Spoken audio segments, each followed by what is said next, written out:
Robert Bateman is among the world's leading painters of wildlife and of nature generally. Born and raised in Ontario, he spent 20 years as a high school teacher before becoming a full-time painter in 1976. Since then, he has traveled widely, painted ceaselessly, published a number of highly successful books, drawn record-breaking crowds to his one-man shows, been the subject of numerous films and video productions, received several honorary doctorates, and become an officer of the Order of Canada. I started out being a nature painter when I was a kid.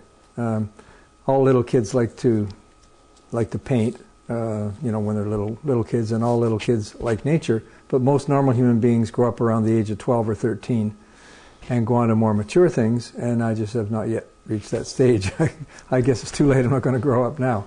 I started seeing the world as abstract patterns of color, form, shape, sometimes very strong contrast, sometimes no contrast at all, just something that's very, very subtle, like some of Whistler's paintings and so on. And so that's my primary motivation for starting a painting, for getting a thought and an idea, is the lighting and the shape and the forms in it, that this would make a good piece when it's all put together. I was always painting nature, by the way, and usually painting in the plein air, as the French say, painting directly in the field like Tom Thomson did, but still doing abstracts. And yet I was leading people around saying, what really is important is particularity. What really matters is the particularity between a sugar maple and a red maple and a mountain maple. And you have to know the names of these things, or we never have a hope of protecting biodiversity. I'm really big on knowing names of things. You can't show particularity with a big fat brush slapping it on. You need to bring out the small brush once in a while. So my paintings now still have, I hope, the abstract quality, the big shapes and forms, and the three-dimensionality that the Group of Seven had, the rhythms going through it and so on. That's part of my psyche, so that comes automatically. But also it has the particularity, so you would be able to identify the species if you knew your grasses of grass, or the species of tree if you knew your tree bark that the pileated woodpecker is sitting on, for example. So particularity is extremely important to me, and I think it should be important to everybody. And so I had this schism between Bateman the artist and Bateman the naturalist, and they were getting further and further apart. It took me about 2 years to get out of my abstract snobbery and feel it was okay.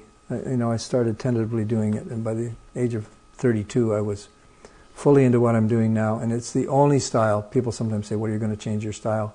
No, realism and particularity is the only style that suits a naturalist. The naturalist in me knows that a way more birds and mammals, and for that matter, snakes and skinks and praying mantises and everything, sees you than you see them. They're out there, and as you're passing by, walking through nature, they're seeing you, but they are not going to reveal themselves. So the normal thing for wildlife is to not be obvious, not be out there front and center.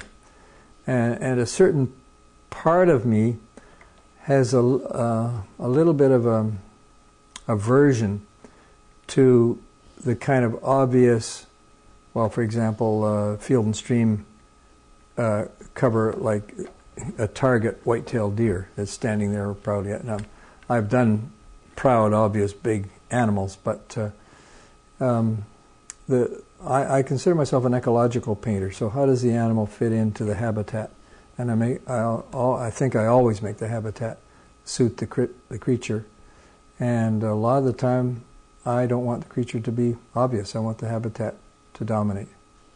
So it's not so much a game I play with the viewer. One or two artists do like to play games and have hidden things and that sort of thing. It's not so much that, although it's okay to play games once in a while too. Yeah.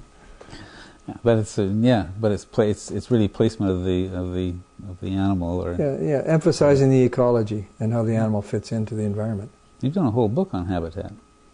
A children's book on vanishing habitats, because it's the farmers, especially the big agribusiness farmers. They're the big threat to wildlife. So it's habitat destruction. If you have no place to live and no place to feed, then you're doomed. If you can do something, you can give a speech, make a donation, serve on a committee on some issue that you're troubled by, do it. Global warming is really hard to do something about, so I don't worry about it. I sometimes talk about it, but I don't. I let Al Gore and Suzuki, that's their area of talking, and they're more scientists and experts. So I don't worry about it and I don't talk about it. I think it's a sin to waste this life sitting around worrying when it's such a fabulous planet. It is just a fantastic place and a fantastic time in the early 21st century to be alive. There's so many opportunities to do great stuff. And if you can't even do great stuff, one thing I strongly recommend to everybody in the audience, if you're feeling really down in the dumps and over your depth and all that kind of thing, I suggest you walk outside where there's got to be some nature. There's got to be at least a dandelion growing up through a crack in the pavement. Or hopefully you can look at a tree. So look at the dandelion or look at the tree. Take 3 deep, slow breaths. Relax your fingertips, relax your toes while you're doing that. And look at the tree and say, thank you. I think we should be very grateful to all of nature out there, and we should go out and appreciate it and enjoy it. And that's why we're so lucky in this part of the planet. Robert Bateman, by the way, was 80 years old when we had that conversation, but he had the energy and fire of a man half that age. For the Green Interview, I'm Silver Donald Cameron. See you next time.